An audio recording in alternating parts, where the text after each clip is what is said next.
SIR enumeration form fill up করতে বহু মানুষ সমস্যা ও বিভ্রান্তির শিকার হচ্ছেন। এই ফর্ম ফিল আপ কিভাবে করতে হবে সেটা নিয়ে একটি ভিডিও প্রকাশ করা হয়। সেই ভিডিওর পরিপ্রেক্ষিতে বহু মানুষ বহু প্রশ্ন করেন, অনেকে সমস্যা ও বিভ্রান্তির কথা জানান, প্রশ্ন করেন।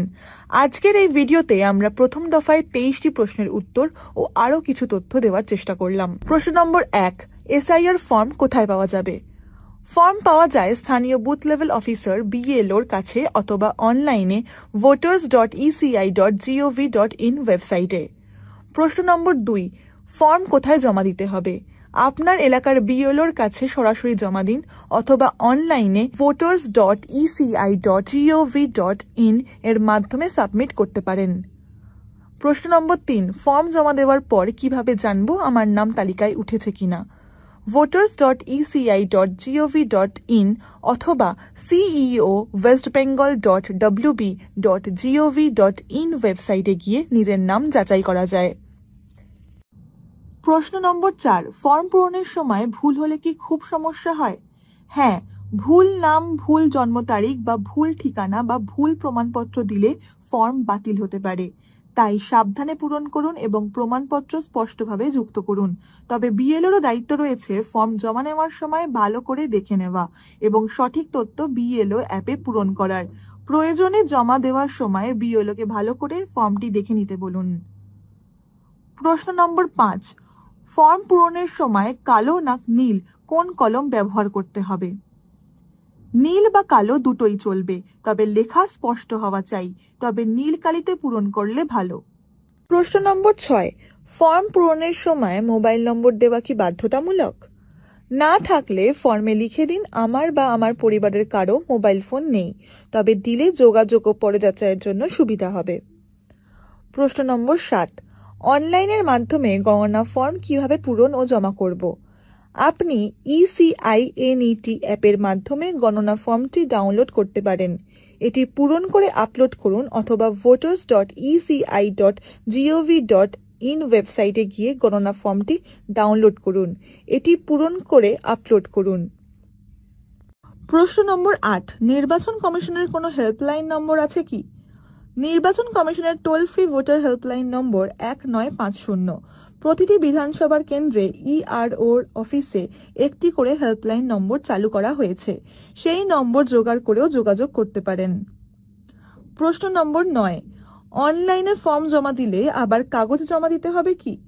যাদের নিজেদের বাবা মা দাদু ঠাকুমার নাম যে কোনো রাজ্যের সর্বশেষ এসআইআর এর ভোটার লিস্টে আছে, তারা সেই তথ্য দিলে ম্যাপিং হয়ে যাবে।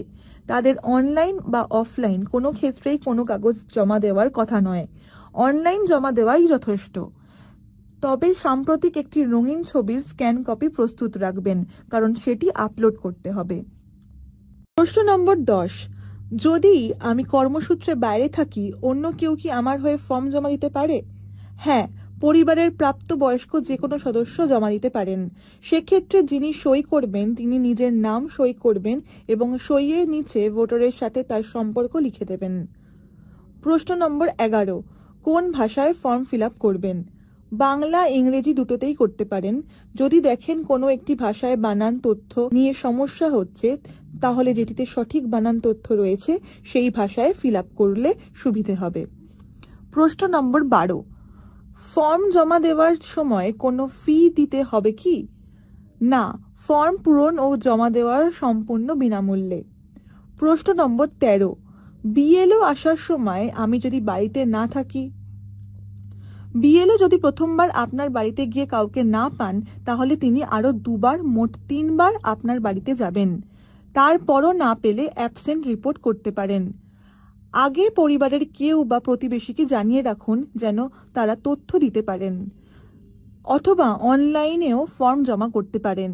এছাড়াও BLOর ফোন নাম্বার জোগাড় করে রাখুন, প্রয়োজনে তাকে ফোন করে নেবেন। এরপরও যদি কারোর নাম ড্রাফট ভোটার লিস্টে না ওঠে, তাহলে তিনি আরেকবার সুযোগ পাবেন 6 নম্বর ফর্ম এবং ডিক্লারেশন ফর্ম দিয়ে ভোটার লিস্টে নাম তোলার জন্য আবেদন করার। প্রশ্ন নম্বর 14, BLO যদি রাজনৈতিক পক্ষপাত করে কোথায় অভিযোগ জানাবো? ERO অথবা AERO অথবা জেলা নির্বাচন দপ্তরে অভিযোগ। প্রয়োজনে chief electoral officer CEO West বেঙ্গলের কাছে মেল পাঠানো যায়।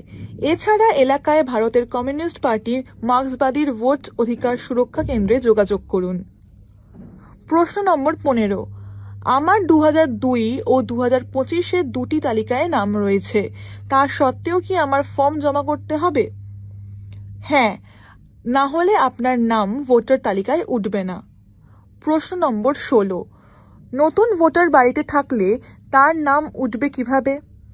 বিএলওর কাছে 6 নম্বর ফর্ম এবং ডিক্লারেশন ফর্ম পাওয়া যাবে, সেই দুটি ফিল আপ করে বিএলওর কাছেই জমা দিতে হবে। প্রশ্ন নম্বর 17, বৃদ্ধ, অসুস্থ, শারীরিকভাবে অক্ষম ভোটার বা যারা লেখাপড়া বিশেষ জানেন না তাদের জন্য বিশেষ কোনো ব্যবস্থা রয়েছে কি?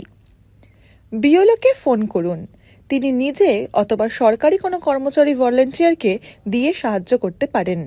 এছাড়াও ভারতের কমিউনিস্ট পার্টি মার্ক্সবাদীর বিএলএরা পাশে থাকবেন, তারা ফর্ম পূরণ করতে সহায়তা করবেন। বিএলওর কাছে ফর্ম জমা করতে হবে, ফর্মের নিচে বিএলওর স্বাক্ষর থাকবে, একটি ফর্ম জমা হবে আর একটি নির্বাচকের কাছে থাকবে।